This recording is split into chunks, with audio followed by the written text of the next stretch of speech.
Hey everyone, welcome back to Corporate Decoder, the place where we unravel the mysteries hidden within companies' official paperwork. And today we're diving into a report from the Federal Home Loan Bank of Pittsburgh. And let me tell you, this one's about how they get their money, and it is a bit more complex than your average paycheck. So, have you ever wondered how big financial outfits like this keep their coffers full? Well, the Federal Home Loan Bank of Pittsburgh, or FHLBank as we'll call them, has a pretty interesting method, and it involves borrowing big time.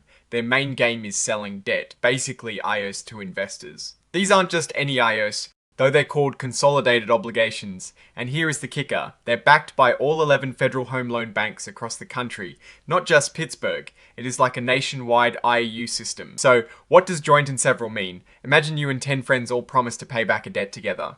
If one person skips town, the rest of you, including you, have to cover their share. That is joint and several. In this case, if one federal home loan bank can't pay its share of these consolidated obligations, the other 10 banks have to step up. It is a big safety net, but also a huge responsibility spread across the whole network. They sell these to the public through something called the Office of Finance, and these things are not backed by the US government, which is important to remember. Now, these banks aren't flying solo, they're watched over by the Federal Housing Finance Agency, or FHA for short, and this agency has pretty broad powers. They can actually tell one federal home loan bank to help pay off the debts of another bank if needed. This regulatory oversight is pretty significant. It means there is a central body making sure the whole system stays stable. Now, this report includes something called Schedule A. Think of Schedule A as the FHL Bank's to-do list for borrowing money. It lists all the big loans called consolidated obligation bonds and discount notes that they are planning to issue.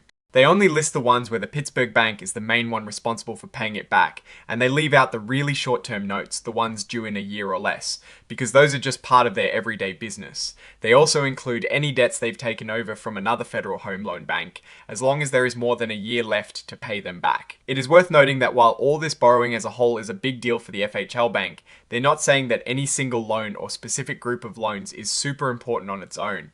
This is a subtle but key point. It suggests a strategy of consistent distributed borrowing rather than relying on a few massive deals. And here is another important detail. This Schedule A only talks about the actual borrowing. It doesn't include any fancy financial tools they might use, like interest rate swaps, to manage the risks associated with these loans. So, while they're taking on debt, they're also actively trying to control the risks that come with fluctuating interest rates. But those strategies aren't detailed here. Also, the amounts you see listed in Schedule A are what is called the par value. This is basically the face value of the loan. It is not necessarily the exact number that will show up in their official financial statements. That is because those statements account for things like discounts or premiums when the loans are sold, which they don't include in this borrowing schedule. It is a small detail, but it can lead to confusion if you are not aware of it. They've also attached Schedule A as an exhibit, which is basically the detailed list of these debt issuances. And finally, the report is signed off by Edward V. Weller, the Chief Financial Officer, on the 6th of November 2025. This signature is essentially his confirmation that the information presented is accurate to the best of his knowledge. So, what is the big picture here? The Federal Home Loan Bank of Pittsburgh is heavily reliant on borrowing money through consolidated obligations. This is a core part of their business model to fund their operations and lending activities. The joint and several nature of these obligations means there is a systemic risk and reward across all 11 FHL banks.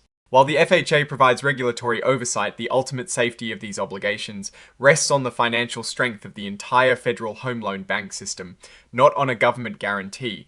Looking at this filing, it seems like a pretty straightforward, albeit complex. Disclosure of their ongoing debt issuance strategy. There are no immediate red flags or massive surprises, just a clear picture of how they are managing their funding.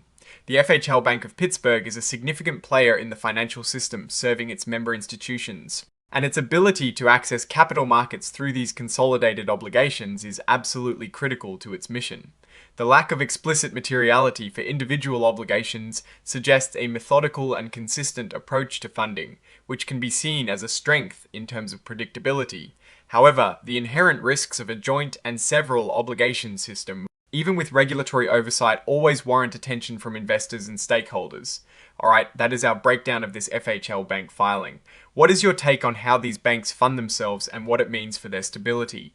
Drop your thoughts in the comments if this analysis was valuable. Hitting that like button really helps. And subscribe for more deep dives into the world of corporate finance. Don't forget to check out the Discord link in the description for more community discussions. Thanks for watching. See you next time.